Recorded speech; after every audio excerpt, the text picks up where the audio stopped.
Wall Street veteran Bernard Madoff has been arrested and charged with running a $50 billion Ponzi scheme. Congress wants to know what caused the Enron meltdown. Now, while the collective rage currently is focused on WorldCom, Tyco CEO Dennis Kozlowski was convicted of looting hundreds of millions of dollars. This is one of the biggest fraud cases ever. Their president's a crook. Well, I'm not a crook. Find out more on this week's episode of White Collars, Red Hands. When we discuss Jordan Belfort, more commonly known as the Wolf of Wall Street, here on the podcast, we mentioned some shady business going on at Red Granite, the production company that made the movie. We had said that an entire episode could be done on the scandal behind the 5-time Oscar-nominated production company. All of those were for the Wolf of Wall Street, by the way. And that is precisely what we are here today to do. Hell yeah. Kind of. It turns out that the rabbit hole goes deeper than just Red Granite Pictures and starts on the other side of the globe in Malaysia, where Riza Aziz, one of the founders of Red Granite Pictures, had a stepdad that just so happened to be the prime minister. Today's tale touches on the Leonardo DiCaprio epic, but is rooted in how the government of Malaysia spent years stealing its people's money in what has been called one of the worst examples of kleptocracy ever. Billions were funneled out of the state-owned investment company One Malaysia Development Berhad, or 1MDB for short, and went not only to fund the likes of Dumb and Dumber 2, surprisingly no Academy Award nominations for that one for Red Granite, but also jewelry, high-class apartments, super yachts, and directly into the pockets of the Prime Minister and his conspirators. So let's dig into what is undoubtedly one of the largest scandals of the last decade. I did not realize that they made Dumb and Dumber and Wolf of Wall Street. Dumb and Dumber 2. Oh. Spelled T-O because it's dumb and dumber. Yeah. Basically, those two. Oh, the other one that people might know that's also really stupid, Daddy's Home. They did Daddy's Home. Not the sequel, though. Not Daddy's Home 2. Just that's the first the Daddy's Home. Adam Sandler? Close. Will Ferrell. Will Ferrell and, Mark Wahlberg. Oh! Yeah, Mark Wahlberg. Mark Wahlberg is like the new, hot, sexy dad, and Will Ferrell is the old, harumphy, unsexy dad. And they fight over a kid's love. I haven't seen it, but that's probably the gist. I haven't seen it. The Other Guys was good, though, but Red Granite had nothing to do with it. No, see, that's why they made Daddy's Home, because they were trying to capitalize off of they played really well together in The Other Guys. So let's make more not buddy cop films, enemy not cop films, whatever. So interesting. It you know what? Honestly, I know we're on a segue about Daddy's Home right now. We shouldn't be, but whatever. Daddy's Home, pretty good box office hit. While doing the research for this, I was like, there's no way that movie wasn't a horrendous flop. Had a budget of 50 mil and brought in over 200 mil or something. And I was like, oh, damn. Daddy's Home. I mean, if The Other Guys, this was after The Other Guys, people probably wanted to go see it because of The Other Guys. Also good. They made a sequel, which I'm pretty sure had Mel Gibson in it. Because they brought their dads into the sequel. Hollywood's stupid. And then I forget who played, John Lithgow or something played the other dad. And Mel Gibson was the cool badass and probably still anti-Semitic dad, just like Mel Gibson. Yeah, sounds like Mel Gibson. So welcome back, everyone, to another episode of White Collars, Red Hands. I'm Kashan. And I'm Nina. And we're here to talk to you today, not just about Daddy's Home. Daddy's Home. Actually, this is just a podcast about shitty movies. Yeah. So buckle in. Next, we're talking about The Room. The Room. You ever seen The Room? With Brie Larson? No, not with Brie Larson. With Tommy Wiseau. It's highly regarded as one of the worst movies ever made. Is it worse than Velocipaster? I would, you know what? Yeah, probably. It's terrible. Velocipaster was really bad. I have a copy of The Room on DVD. I'll give it to you. You just watch it, and then you can tell me All right. But it's highly once again, another tangent. But we're not here just to talk about bad movies.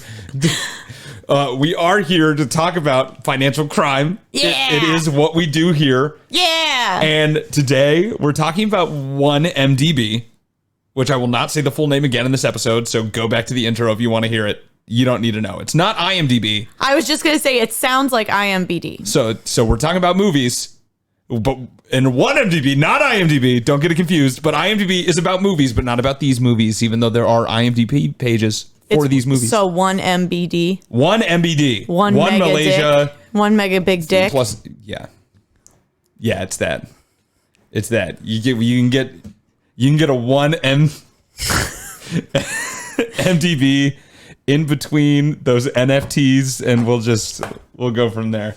But to get started with 1MDB, we don't start talking about them. It actually started with a reporter for the New York Times who was doing some investigating into foreign countries buying up property for potential nefarious deeds in the newspaper's hometown of New York, New York.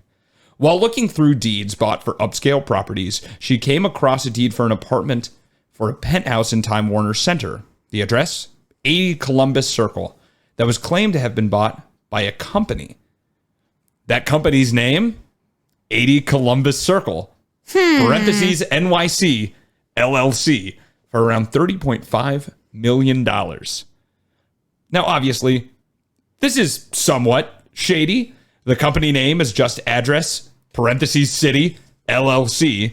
But what is even shadier is that with a little bit of digging, the investigative reporter found many more deeds bought by companies with the same name formatting. How would... I mean, it's not illegal to do that, but it's weird. It is weird. It's weird that it would be allowed. Yeah, I mean, some people do stuff like this, I feel, and I don't know for sure, but like to incorporate, to like put it onto a business account to keep the assets separate from them. So like if the business goes bankrupt or something, it doesn't reflect on them. Like if they just lose their house, it doesn't reflect on their personal finances, just on the business's finances. It's shady and loopholey for sure, but I could see a reason why people would be incentivized to do it because they get benefits like that from loopholes. Heard. So this investigative reporter started searching each one for a name somewhere on these deeds, but they all just pointed back to these companies. She couldn't figure it out. She kept coming up empty multiple times, but finally she found one that listed a point of contact, and it happened to be none other than Riza Aziz, who owned Red Granite Pictures.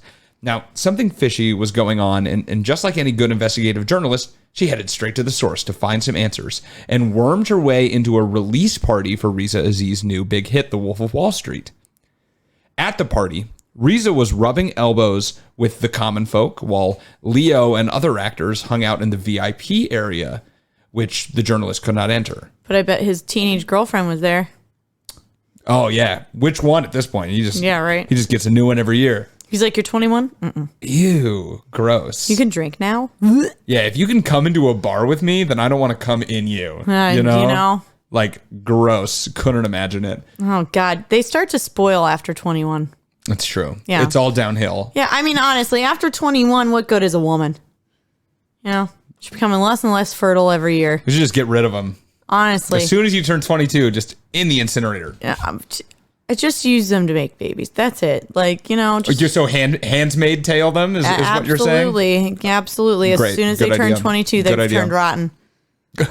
I've been expired for 9 years. No, women are a lot like fruit like that. Yeah? Yeah. So I've heard. Yeah. They don't age like fine with wine. my biology. That's a Is that what they teach you? That women just like... You know the silhouette of a woman on a women's bathroom? Mm-hmm. It's that and then an equal sign and then just like a bowl of fruit. And that's most of biology textbooks, actually. So, yeah. Rotting. Yeah. So. Just lots of spots and... See? Flies. See? You're getting it. Not women getting thrown out, not fruit, but someone else. A slightly chubby guy in a suit who was doling out Cristal champagne like it was going out of style. When she inquired who this man was, other partygoers answered that was Joe Lowe, the real money behind Red Granite Pictures. None of them knew how he gained his massive wealth, but they were all sure he had it, as he had gotten a reputation around the city for spending hundreds of thousands of dollars with his entourage when he would hit the club. Ooh. Trying to flex. Like, literally, club owners would, like, contact him to try to get him to come to their club because of how much money he spent. That's insane. Like, $10,000 bottle after $10,000 bottle. Like, all night. It was wild. And Riza may have been the stepson of the Malaysian prime minister, whose name is Najib Razak. We'll get back to that. But who was this mogul, who, by the way, is in his late 20s at this point? He's like 28. Who is this guy that was the real money man? You literally have the stepson of a foreign leader, but this guy's the money behind the whole thing? He was also probably the one funding the real estate that the investigative reporter looked into. He had to be. So who exactly is Joe Low? Despite having a really awesome rhyming name. Joe Low. I feel like that's a good rap name. Everybody get Joe Low, low, low, low, low, low, low, low. Yeah, I think that's what that song is about. I'm pretty sure it is. He actually was, believe it or not, wearing the Reeboks with the jeans and the Reeboks with the straps. So it must have been about him at this party. Oh, it's Reeboks with the straps? Yeah. Thought it was Reeboks with the stripes. No, it's like Velcro straps. Reeboks don't have stripes. Oh, that's why I was confused. Adidas have stripes. I know. That's why I was confused. Well, with the Reeboks and the straps. With the straps. it's a weird way to say stripes. Well, despite his propensity to throw money around, he didn't come from an uber wealthy family. He only came from a kind of wealthy family. He was the third of three kids to Malaysian Chinese parents. And his family, once again, was definitely wealthy, just not like billions upon billions rich that you would need to be able to just like toss down $100,000 in a club like on a normal basis. He did, of course, still benefit from the silver spoon in his mouth when he was sent off to the storied Harrow School in London, a boys' school that has educated 7 British prime ministers, including Winston Churchill. Damn. And is also part of one of the oldest cricket matches ever played. And other such fun facts that you can find on Wikipedia about Harrow School. It was here that he got to see what real wealth was like, as he gained an education with literal sons of royalty from across the world, including many Middle Eastern princes. And he also developed a lot of ties there as well. He met and formed a relationship with Riza Aziz here as well, because that is where Riza Aziz also went to school. I find it so interesting how many children of royalty are shipped off to boarding schools. Yeah, I guess this is like a popular place to do it too. Like if you're gonna send your kid to a boarding school, like Harrow School is like one of the ones you choose. Like he met the crown prince of like Saudi Arabia here. And Damn. they like grew up together. Can you imagine? So weird. Imagine rubbing elbows with a prince? No. Absolutely not. That's weird. So he did. And Jolo continued his prestigious education when he went to the Wharton School of Business in Pennsylvania after Harrow School, which is widely regarded as one of the best business schools in the world.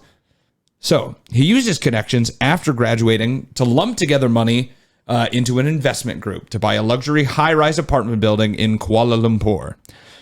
Investors in the group included powerful people close to the royalty of the United Arab Emirates in Abu Dhabi. And by 2010, Joe had consolidated everything into an investment firm, Ginwell Capital, where he continued growing his wealth through high-end real estate deals, but also moved into other spheres of music producing, energy, and as we know, Lowe also funded movies through Red Granite Pictures. Jolo also had ties with a Malaysian company. You might recognize it, 1MDB. And what is 1MDB? Well, it's a sovereign wealth fund set up by the Malaysian government in 2009 to invest in securities to raise wealth for an economy that saw over 22% of its people in poverty. Wow. So this was kind of weird. I don't think we have anything like this in America just because our economy is so strong, but it's literally a company that is like an investment firm or like a hedge fund, but they do it on behalf of the government to like raise money for the government, like for the country. It was really weird. I guess it was popular like a while ago, but it's not as common nowadays, I think. But I don't know. The setting up of 1MDB came as a part of a sweeping reform by Reza Aziz's stepdad, the PM, Najib, the son of a previous Malaysian prime minister, by the way, Najib, born into it, like they always are. And he was highly regarded and noted for his economic liberalism, allowing foreign investors into a country that for a very long time had tightly kept all investing in the country internal. They didn't let any foreign investors come in and invest in the country because they were afraid of, I don't know, the influence they would have over it. 1MDB was another way that foreign financial institutions could invest in the country by lending them money. And although Jolo had never held an official title at 1MDB, he was pulling the strings behind everything that they did. And I like to point out that, once again, Jolo, he had all of that investments in real estate and high-end apartments. That is still not enough money to be able to do what he all was this doing. stuff, yeah. He was spending ridiculously lavishly. We're going to get into a little more of the details later, but there was a lot more on top of just like going out to the club and buying $30 million penthouses. So 1MDB first came under public scrutiny when it invested $1 billion in the Saudi Arabian company known as PetroSaudi. Now, of course, Saudi Arabia is a very rich country, primarily because of its oil reserves. So a company called PetroSaudi sounds like a pretty strong addition to Malaysia's portfolio. But if you were to do some digging, the company was less than a year old at the time of the investment. Interesting. And the owner was a 32-year-old nobody who had only appeared on Google in the last few years. He was literally less Googleable than either of us. Interesting. Which is I do think I'm the sad. first one to pop up, though. What? When you type in Nina Kern. Nina Kern? Well, how many Nina Kerns are there? Quite a few in Europe. Really? There are no other Kashan Battledores. So Shocking. So I am the first one to pop up. Yeah. Less competition. That's how I thrive. Mm-hmm. Big fish, small pond, So, also, PetroSaudi was incorporated in the Cayman Islands, so not very Saudi of PetroSaudi, and it's just kind of not a good look. That's shady when you see a company incorporated in the Cayman Islands. It means they're already trying to dodge taxes. And this was also one of the first large investments of 1MDB outside of Malaysia. So this is their first foray into outside countries, and this is what they chose. Obviously, people in Malaysia were a little bit skeptical of this. Primarily, they had only invested in the real estate sector and inside the country because they're funneling money back into the country. They then divested their stake in PetroSaudi for notes backed by the company, which is also kind of shady. They basically said, we don't want any of the business equity anymore. We don't want to own any of the business, but we still want you to be the ones that pay us. So them getting their money still relies on PetroSaudi being a company and being able to pay those notes out later, but they don't want to own any part of the company anymore. It's a weird move, basically. And once again, the Malaysian people were critical of it, as they should have been. But as it turns out, 1MDB hardly ever made actual deals to begin with. So this could be seen as good almost because they actually invested in a company, even though it was like fraught with nepotism and, Jolo kind of like knew some people who were higher ups in PetroSaudi and they think that's why they invested $1 billion in it. But IMDb usually just didn't invest their money anywhere.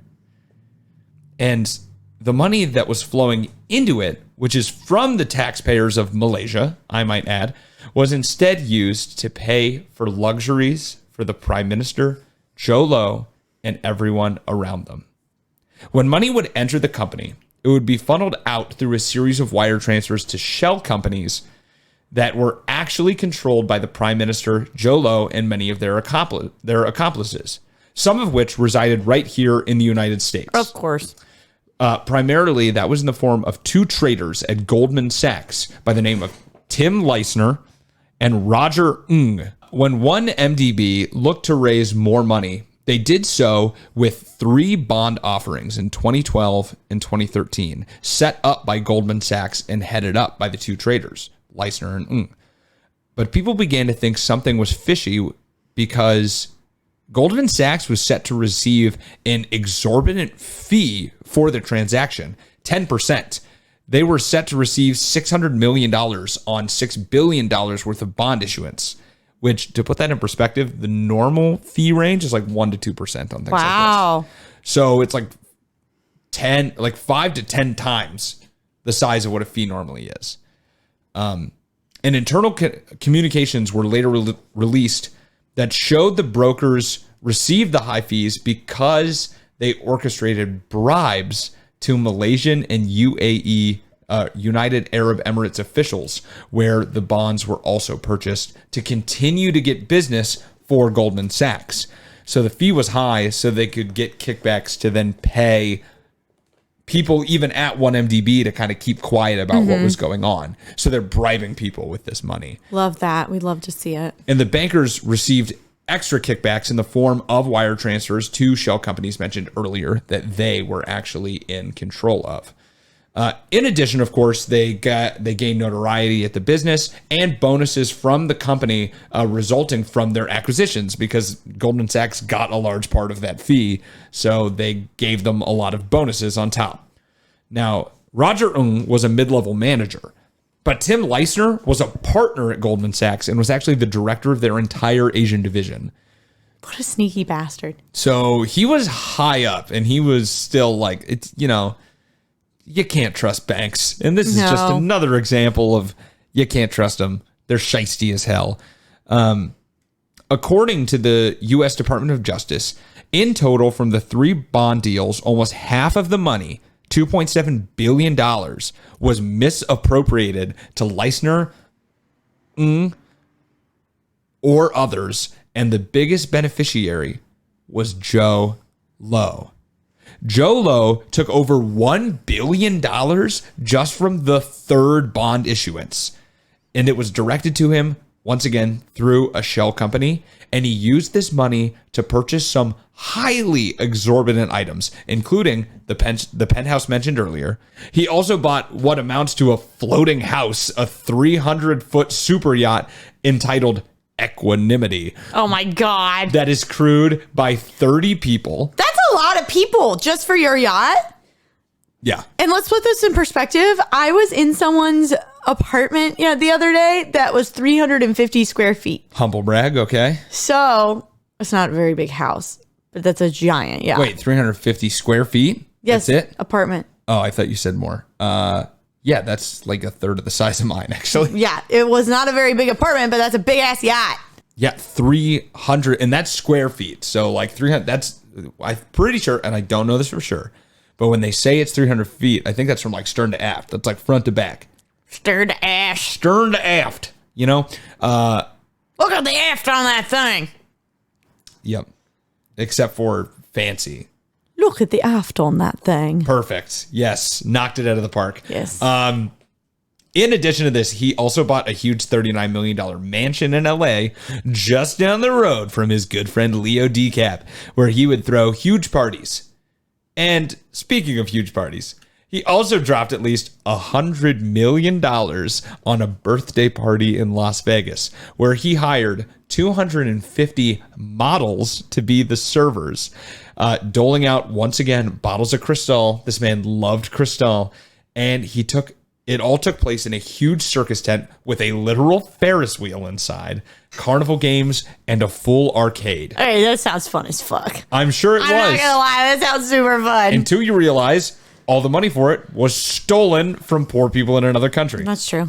The party also had a star-studded guest list, including Kanye West, Jamie Foxx, Paris Hilton, and many more. These people hung out with him often, by the way. There are many pictures of Paris Hilton partying with Joe Low, and Kanye West and Jamie Foxx performed at one of the like premieres for Red Granite Pictures. Oh no, they performed at a fundraising event for Red Granite Pictures. What? And there were some interviews with people who were there, and they literally were like, they didn't know who Red Granite was. So they were like, how did they get all this money?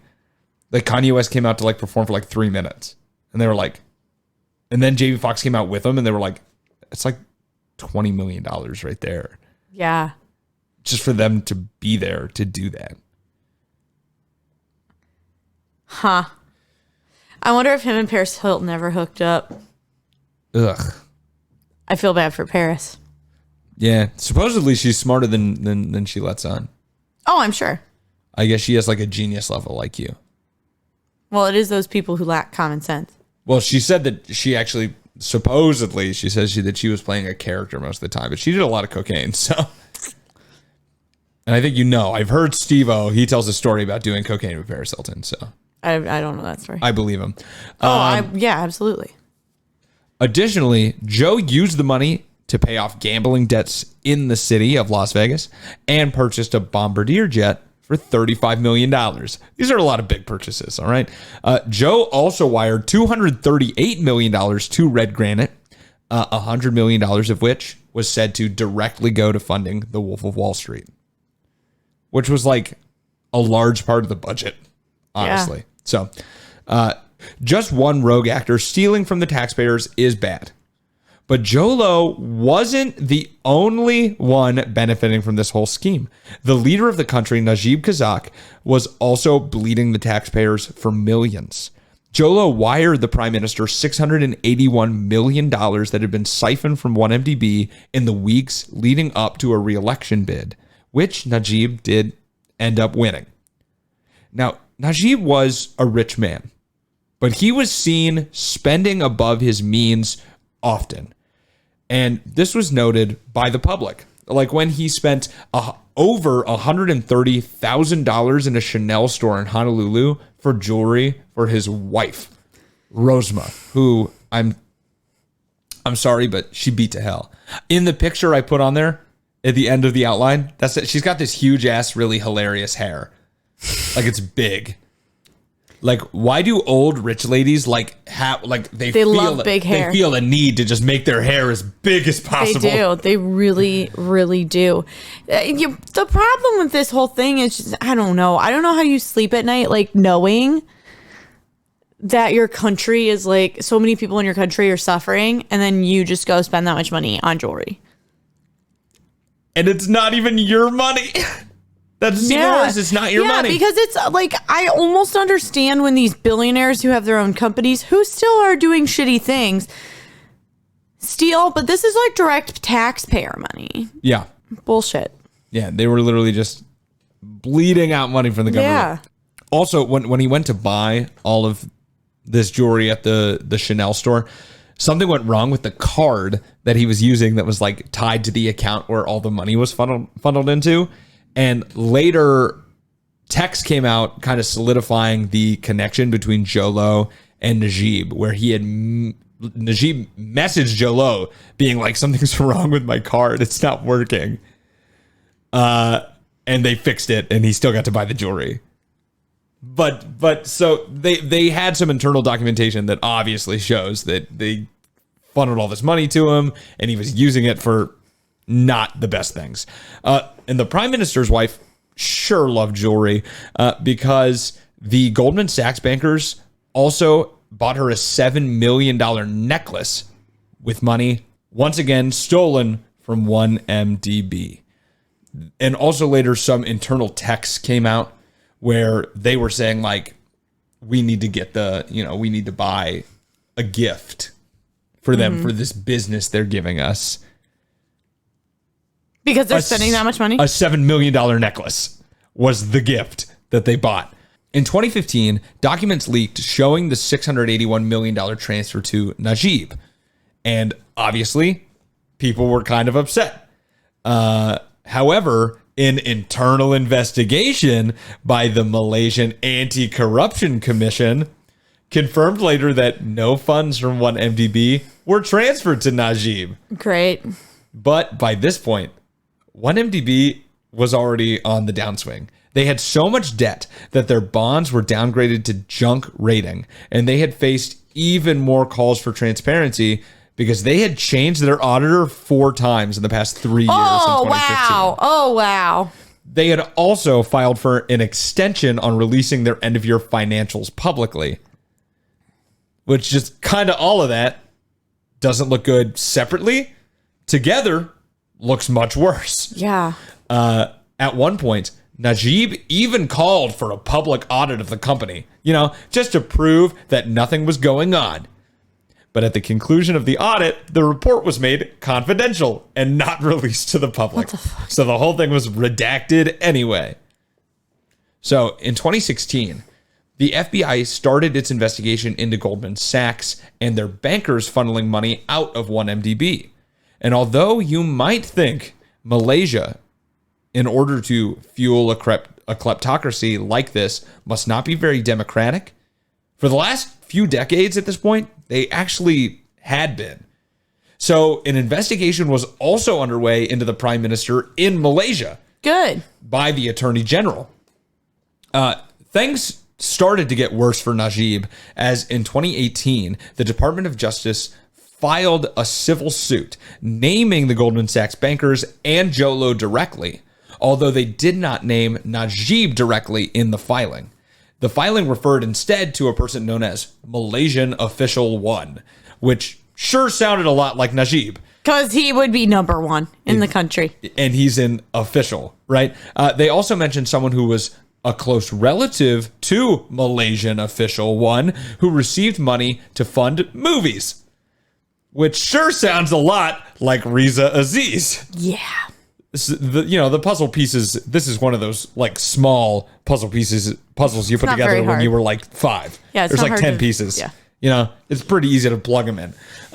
With pressure growing around him, Najib faced protesters in the streets and investigations against him in his government, and decided to crack down as one final measure, trying to save himself. He fired the attorney general, who was almost definitely filing arrest papers for him at this moment, and replaced him with another person who was a sycophant who cleared him of wrongdoing in regards to the wire transfer issues. He appointed the person who cleared him of that $681 million definitely didn't come from 1MDB. He appointed that guy as the attorney general in the other person's place.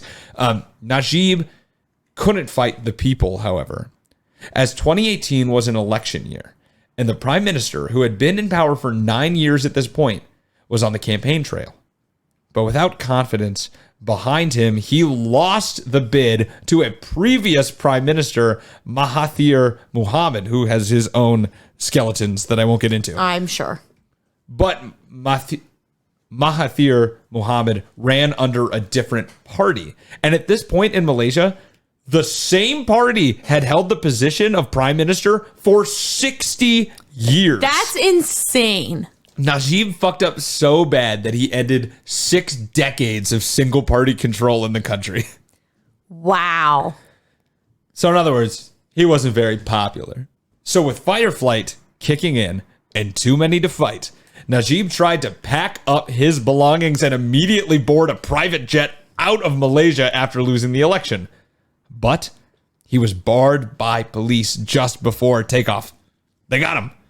And from his possession, this is crazy, from his possession, they seize dozens of boxes containing jewelry and $17 million alone in handbags. Wow. $17 million in handbags. Just handbags.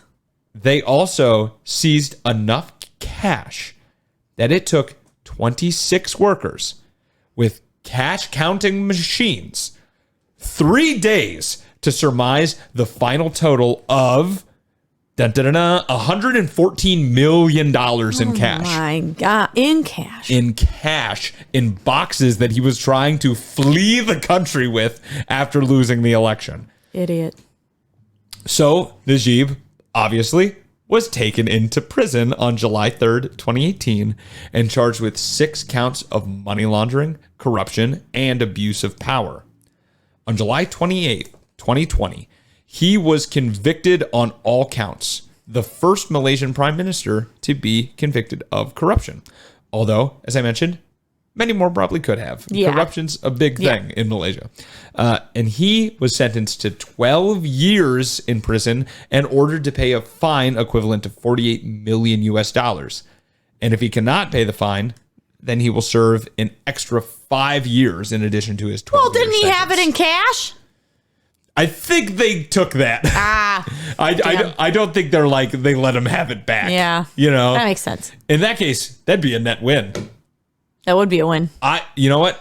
You might be able to convince me to spend 12 years in prison for, what would that be? Like, quick math, like $63 million.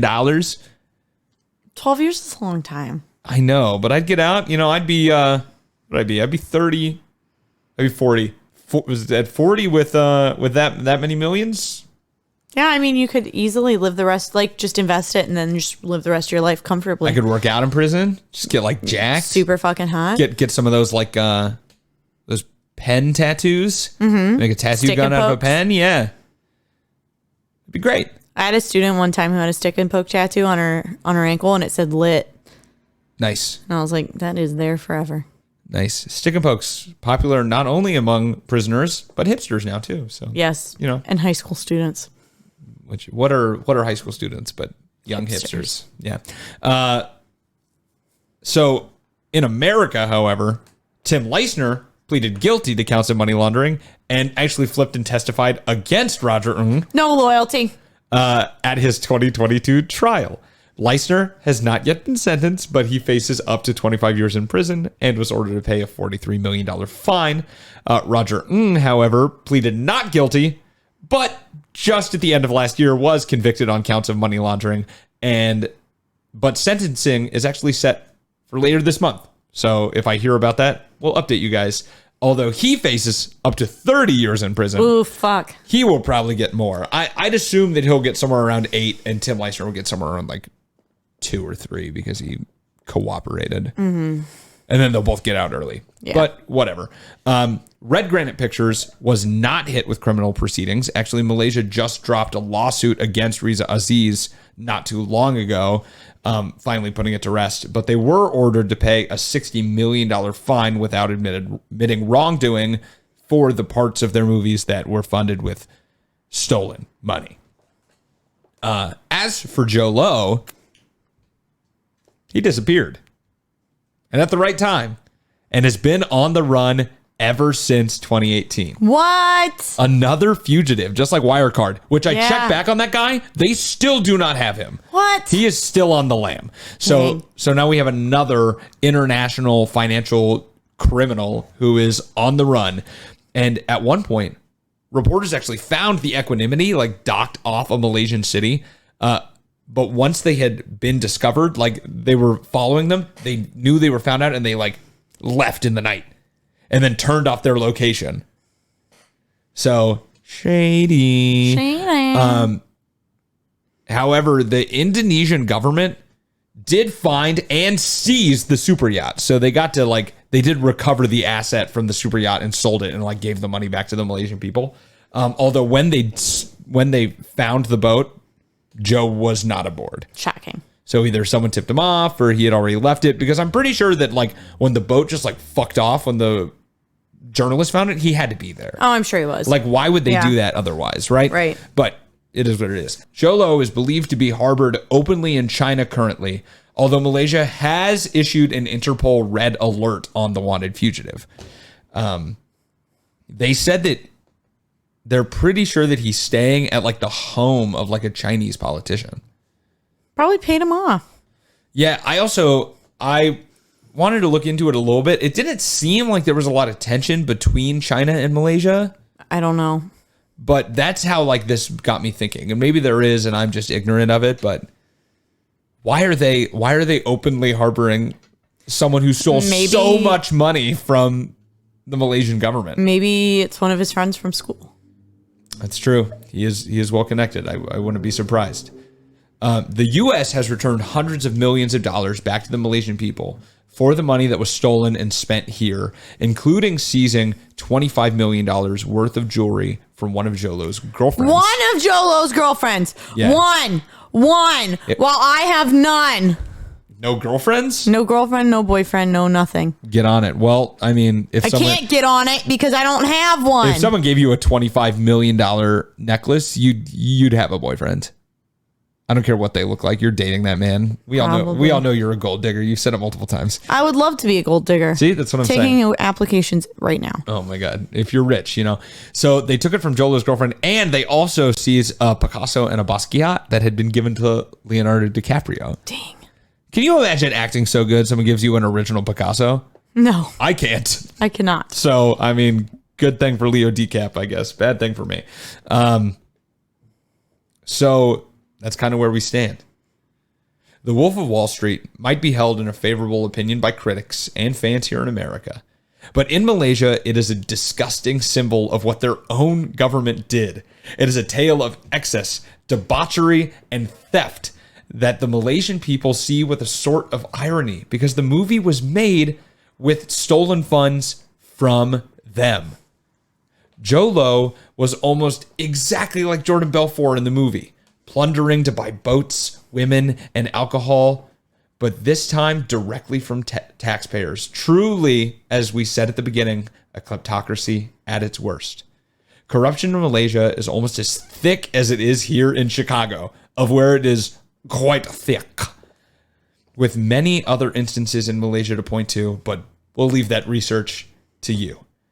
For now, we rest easy knowing at least that Najib is in jail, and his wife Rosma is on the way. She's in court right now. She deserves to be there.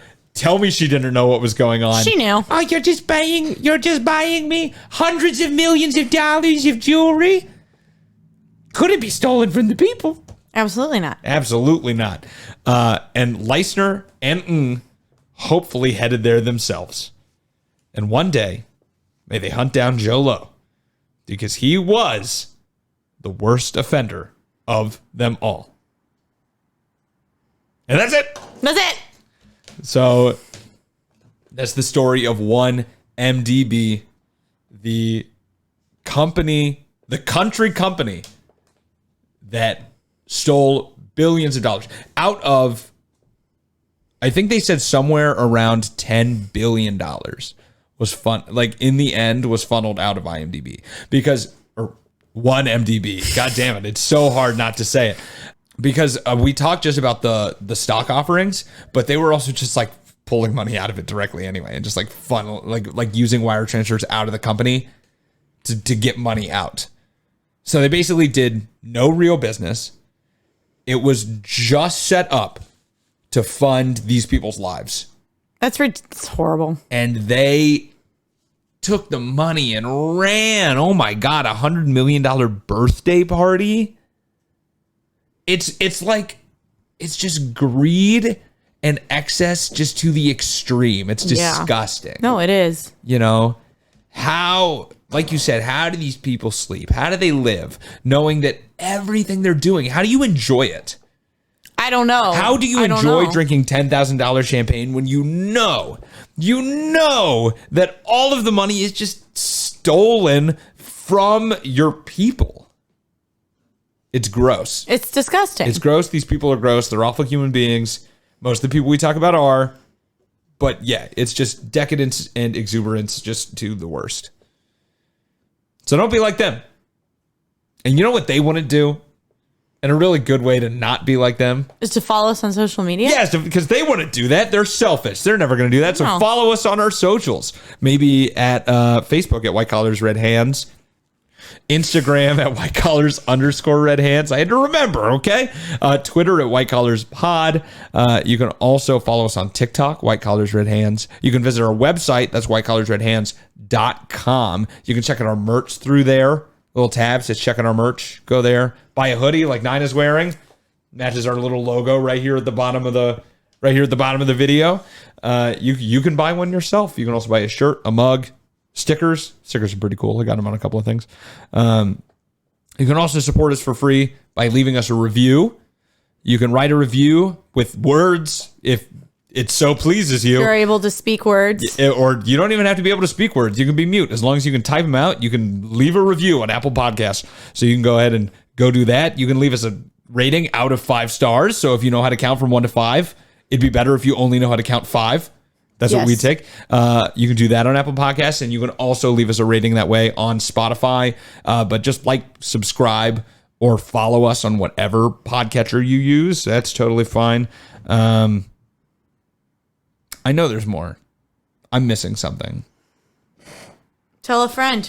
Oh yeah, you should tell that. That's actually the best thing to do, is if you could just like recommend us. If you really do like us, just like, hopefully you're already doing this, but just like talk about us, recommend us to a friend when they ask for podcasts, and that's totally dope. And you can also send us suggestions. That's a good one too. You can send us feedback directly if you don't want to write it in public. That's cool. Send us a message, whitecollarsredhands@gmail.com. Suggest an episode. Like I said, we do a fan-submitted episode every season. So maybe you could be next season. Season 11 would be next season. So get that in. We'll probably be coming up with those. What episode is this? I don't know. Yeah, I don't know either. I think that we have 3 more. All right. Well, anyways, it's coming up soon. So send them now so we can start thinking about them for next season.